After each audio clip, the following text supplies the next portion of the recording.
चुड़ैल दुल्हन ने खाई बारातियों की ट्रेन। शिवगंज नामक एक रेलवे स्टेशन था जो कि काफी सुनसान और डरावना था। वहां लोग भी कम थे। हालांकि इतनी चहल पहल वाले स्टेशन पर कुछ समय से ही सन्नाटा छा गया था। तभी वहां से धीमी रफ्तार में साबरमती एक्सप्रेस गुजर रही थी, जो कि काफी ज्यादा सजी हुई थी और अंदर बैठे बाराती काफी नाच रहे थे। हाय हाय बल्ले बल्ले, आज तो मेरे यार की शादी है, आज तो मेरे यार की शादी है, आज मेरे यार की शादी है। ऐसे कौन गाना गाता है? दोस्तों की शादी में जब तक जमीन पर लेटकर नागिन डांस ना करो तब तक शादी शादी कहाँ लगती है? क्यों भाइयों? अरे हाँ हाँ।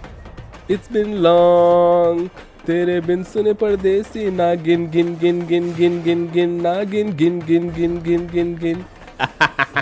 अबे तू तो मेरी शादी में पागल हो गया है। अब क्या नागमणि लेकर ही मानेगा? चल खड़ा हो जा, सारे कपड़े गंदे कर लिए। तो क्या हुआ, तू है ना नए कपड़े दिलाने के लिए। ऐसे ही बड़ी मस्ती मजाक के साथ वो बारातियों की ट्रेन वहां से जा रही थी। ये सब होता हुआ एक डरावनी चुड़ैल जो कि दुल्हन के जोड़े में थी, देखकर जोर जोर से ताली बजाकर हंसती है। आ गई मेरी ट्रेन, आ गई।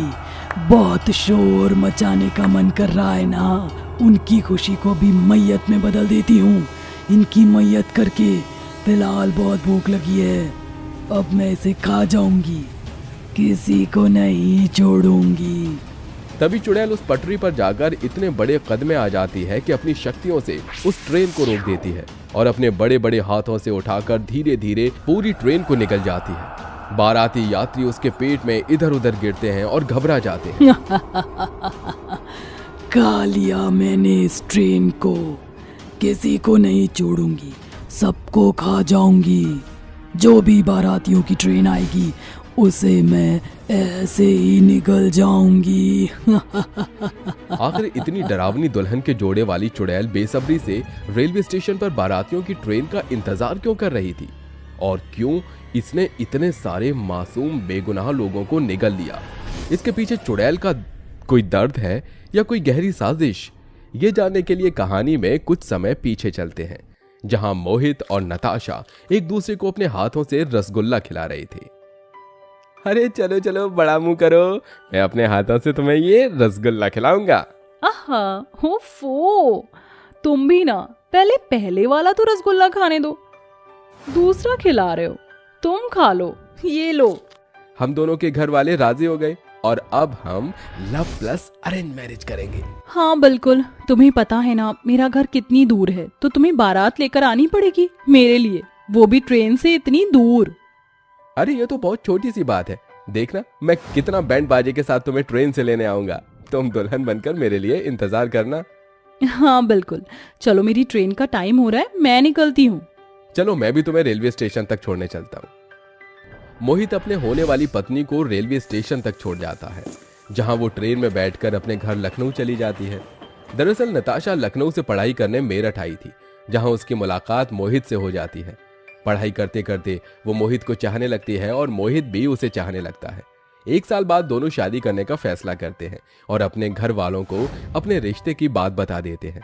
घर वाले उनकी बात जानकर राजी हो जाते हैं। वहीं नताशा की पढ़ाई खत्म होती है तो मोहित उसे आज रेलवे स्टेशन छोड़ने आया था। कुछ दिन बाद नताशा पर तो मोहित के नाम की मेहंदी लग रही थी और नाच गाना हो रहा था।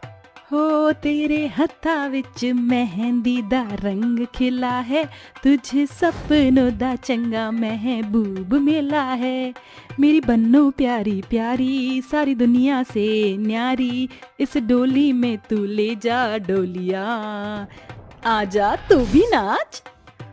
ओहो माँ, आप ही नाचो। तभी शीला अपनी नंद को उठाकर नाचने लगती है।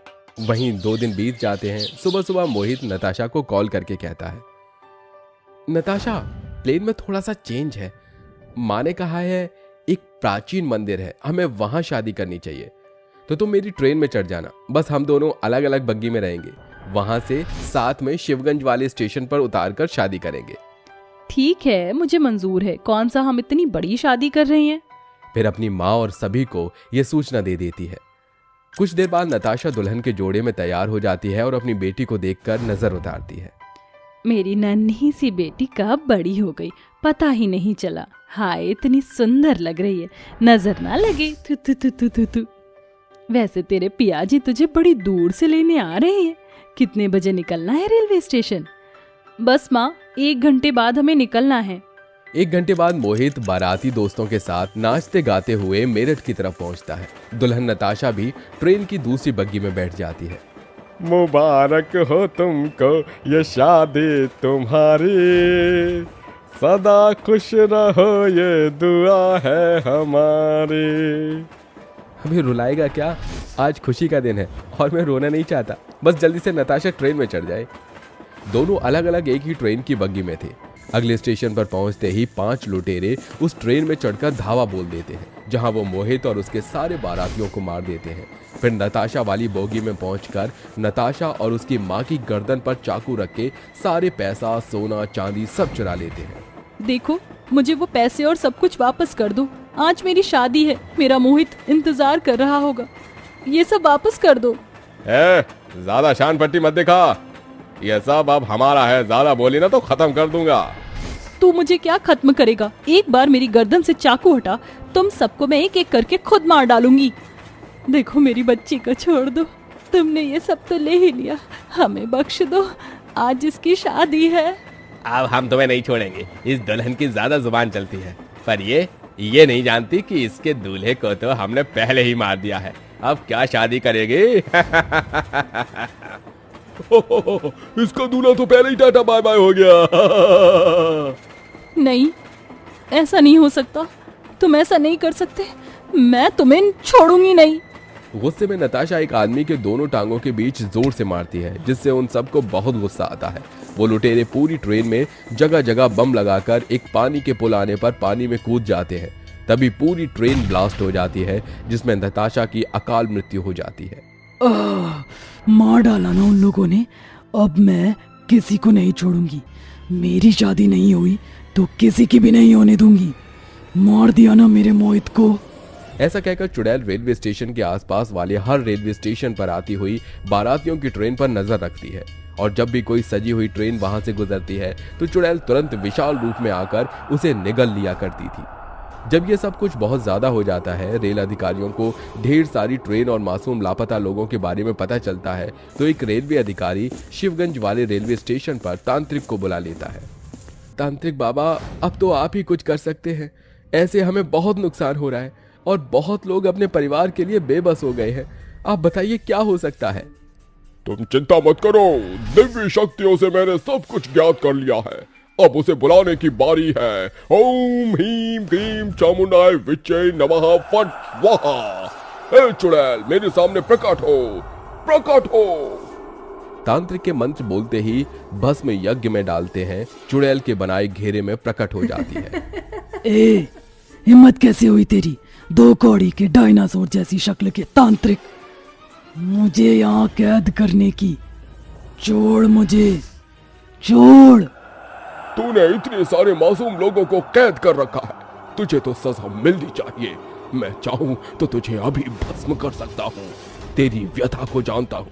मैं 2 प्यार करने वाले प्रेमी अलग हो गए और तेरी इच्छा अधूरी रह गई।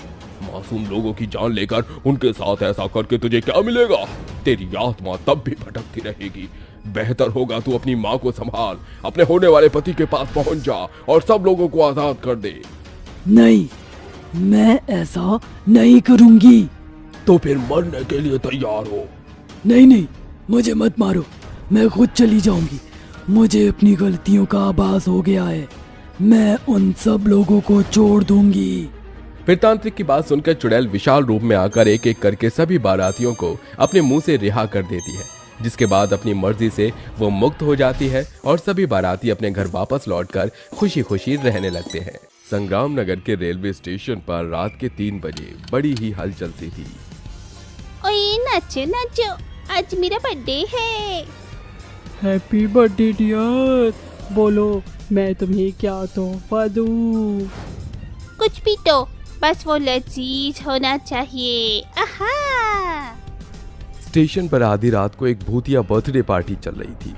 वहां पार्टी में स्टेशन पर बहुत सारे भूत चुड़ैल थे जो बर्थडे की टोपियां लगाकर नाच रहे थे। वो भूत चुड़ैल आधी रात को रोज स्टेशन पर अपनी पार्टी किया करते थे और अगर भूले भटके कोई इंसान स्टेशन पर आ जाता तो वो अपनी जान से जाता था। आज मेरा बर्थडे है और आज एक भी इंसान स्टेशन पर नहीं आया है। सब्र रख। बस चुड़ैल ने ऐसा कहा था कि तभी वहां पर एक आदमी जो नशे में धुत था गाना गाता हुआ आया। सारा जमाना है शराब का दीवाना। लगता है इधर पार्टी चल रही है। अरे हमरे बिना तो हर पार्टी अधूरी है। हमारा ओए नाचो नाचो, ओए नाचो नाचो, कमर हिला के पेट हिला के उड़ के नाचो नाचो। वो आदमी अपने नशे की हालत में उस भूतिया पार्टी में घुस गया। उसे नशे में इंसानों और भूतों में भी फर्क नजर नहीं आ रहा था। अरे ये कैसा गाना बजाया, जरा हमरा गाना बजाओ। ओ दही के पान बनारस वाला, खा के खुल जाए पेट का ताला, फिर तो ऐसा कर धमाल, सीधी कर दे सबकी चाल, ओ छोरा कूड़े के डब्बे वाला। वो आदमी ऐसे ही न जाने कौन कौन से गाने गा गा कर नाच रहा था। उसका पागलपन देखकर भूत चुड़ैल भी उससे डर रहे थे। कैसा लगा हमारा disco dance? Michael are Jackson fail है तुम्हारे डांस के आगे। सो तो है। तुम इतने अच्छे कलाकार इस दुनिया के लायक नहीं हो। आओ हम तुम्हें सही जगह पहुंचाते हैं। भूत चुड़ैलों ने उस आदमी के हाथ पांव पकड़कर उसे बांध दिया। वो आदमी जोर जोर से चिल्लाने लगा और उसका शराब का भी सारा नशा उतर गया। मेरे जन्मदिन को अपना मरण दिन बनाने के लिए शुक्रिया। नाचो यारो। सभी और तेज जश्न मनाने लगे। वो आदमी जोर जोर से चिल्ला रहा था। अब केक की जगह इस मोटे को काटना जरूर। हैप्पी बर्थडे तुम्हारो हजारों साल। हैप्पी बर्थडे चलो करते हैं धमाल। सभी भूत चुड़ैल भयानक आवाज में भूतिया गाना गाने लगे और उस बच्चे ने उस आदमी की बलि चढ़ाकर अपना बर्थडे मनाया। इसी तरह से सवेरा होने को आया था। अब हमें चलना चाहिए। रेलवे स्टेशन पर जैसे ही ट्रेन के आने की आवाज हुई, सभी भूत चुड़ैल गायब हो गए और सुबह के समय स्टेशन बिल्कुल नॉर्मल तरीके से चलना शुरू हो गया। इसी तरह रोज सिलसिला जारी था। वो भूत चुड़ैल रोज किसी न किसी बूढ़े बच्चे या फिर जवान की बर्थडे पार्टी करते थे और कोई इंसान अगर भूले भटके वहां आ जाता तो उससे अपने जश्न में 4 चांद लगा देते थे। इसी तरह आज भी 2 सहेलियां रानी और गोपी गलती से स्टेशन पर पहुंच गईं। गोपी, ये स्टेशन पर इतनी म्यूजिक की आवाज क्यों आ रही है? मैं क्या अंतर्यामी हूँ। चलकर देखते हैं। 1 मिनट, मैंने हॉरर मूवीज में देखा है इस तरह स्टेशन पर रात में भूत चुड़ैल पार्टी करते हैं। पार्टी? अरे क्या भूत चुड़ैल को कोई और काम नहीं है? और वैसे भी यहाँ बॉलीवुड सॉन्ग्स बज रहे हैं। अगर यहाँ भूत होते तो वो कुछ भूतिया ही बजाते ना। चल अब अंदर आ। चल ना गोपी, बहुत देर हो गई है। आज हम किसी होटल में ही स्टे कर लेंगे और कल सुबह टाइम से घर चलेंगे। Are you gonna mad? Madam, अब जब हम स्टेशन पर आ ही गए हैं तो यहाँ से वापस लौटना बेवकूफी है। अगर रास्ते में हमें कोई भूत मिल गया तो? तू मुझे डरा मत यार। तू कितना डरती है? चल अब जल्दी से चल, वरना अभी मैं भूत बन जाऊंगी। दोनों सहेलियां स्टेशन के अंदर जाने लगी। आज एक माधव नाम के भूत की बर्थडे पार्टी चल रही थी। सभी उसी तरह नाच गा रहे थे। लड़कियां बस अंदर जाने ही वाली थी कि तभी एक बूढ़ा आदमी उनके पास आया। अरे अंदर मत जाना, ऐसे अंदर मत जाना वरना पाप लगेगा। है? बस मैं तो विकी कौशल का गाना गा रहा था। मजाक मत करो अब्बा जी, आपकी उम्र नहीं है ऐसे गाने सुनने की। ऐसे गाने सुनने या गाने से आपको कटरीना नहीं मिल जाएगी। कटरीना ना तो कियारा सही। आपका बुढ़ा झुर्रीदार चेहरा देखकर तो चुड़ैल भी आपसे डर कर भाग जाएंगी। क्या हुआ, मैंने कुछ ज्यादा कह दिया क्या? नहीं, बस इतना बोला कि इंसान के दिल के टुकड़े टुकड़े हो जाएं। अच्छा चलो, अच्छा है। लड़कियों, ये सब छोड़ो। तुमने मुझे मेरा आईना दिखाया, उसकी सजा तो मैं तुम्हें दूंगा। लेकिन अभी पार्टी का समय है। Let's go to the party. ये वो बूढ़ा आदमी ऐसे बोलता हुआ स्टेशन पर अंदर चला गया। दरअसल वो भी एक भूत ही था। मुझे लगता है कि कोई पार्टी चल रही है। चल गोपी, चलते हैं। रानी गोपी का हाथ पकड़कर स्टेशन पर ले गई। अचानक उन्हें देखकर सभी भूत चुड़ैल नाचते नाचते रुक गई, लेकिन उन्हें देखते ही मानो उन लड़कियों के शरीर से आत्मा ही निकल गई। रानी, ये हम कहाँ आ गए? अपनी मौत को दावत देने। लड़कियां बस एक जगह जम सी गई थी कि तभी बर्थडे बॉय भूत उन लड़कियों के पास आया। लेडीज, स्वागत है मेरी भूतिया पार्टी में and thanks for coming. Welcome. तुम इतनी घबराई हुई क्यों हो? Let's dance. रानी और गोपी बस उस भूत के कहने पर अपने हाथ हिला रही थी। उनकी टांगें डर की वजह से खुद ब खुद ही कांप रही थी। आखिरी बार नाच लो, उसके बाद ये दिन आए ना आए। भूत की बातें सुनकर दोनों सहेलियों की जान गले में आ गई। रानी, ये हमारे खून से अपनी पार्टी को रंग देंगे। इससे पहले ये हमें कुछ करे, हमें भागना चाहिए। लेकिन कैसे? तेज आवाज में गाने बज रहे थे। सारे भूत बेकाबू से हो रहे थे कि तभी एक चुड़ैल बोली, बहुत हुआ डांस, अब बारी है केक काटने की। कहाँ है हमारे केक की मलाई? माधव ने ऐसे बोलकर गोपी का हाथ पकड़ लिया। तो हमें क्या करने वाले हो तुम? क्यों बताऊं? मुझे बचा रानी। रानी जैसे ही गोपी की तरफ बढ़ी, भूत उसे पकड़कर एक कोने की तरफ ले जाने लगा। इतनी जल्दी भी क्या है, मौत तो सभी को आनी ही है, तेरा टाइम भी आएगा। भूत ऐसे बोलकर रानी को एक कोने में ले गई, तो वहीं दूसरी तरफ गोपी को भूतों चुड़ैलों ने हाथ पांव पकड़कर उल्टा लटका दिया था और वो सभी बहुत ज्यादा खुश हो रहे थे। मैं क्या करूं? मैं गोपी को ऐसे इनका शिकार नहीं होने दूंगी। मैं क्या करूं? रानी परेशान हो रही थी कि तभी उसके मन में एक आइडिया आया। वो छिपती हुई भूतिया डीजे के पास चली गई। अब देखो मैं क्या करती हूँ। रानी ने जाकर म्यूजिक बंद कर दिया, जिसकी वजह से सभी भूतों का ध्यान गोपी से हट गया। किस गद्दार ने गाना बंद किया? मैंने। नहीं छोड़ूंगा। माधव तेज रफ्तार में रानी की तरफ आ ही रहा था कि तभी रानी ने डीजे में हनुमान चालीसा लगा दिया। तेज आवाज में हनुमान जी का मंत्र पूरे स्टेशन पर गूंजने लगा और भूत चुड़ैल कमजोर पड़ने लगे। ओह बंद करो इसे, अरे बंद कर। क्यों रे, तेरे बाप की नौकर लगती हूँ क्या मैं? एक एक करके कमजोर पड़ते हुए सभी भूत चुड़ैल गायब हो गए। माधव भी गायब हो चुका था। रानी ने जल्दी से गोपी को उतारा। ये तूने कैसे किया? सारा दिन मूवीज और शोज देखना समय की बर्बादी नहीं है शायद। दोनों सहेलियां स्टेशन पर से ही सही सलामत वापस आ गईं। उस दिन के बाद से फिर कभी स्टेशन पर कोई भूत चुड़ैल की बर्थडे पार्टी नहीं हुई और सभी खुशी खुशी रहने लगे।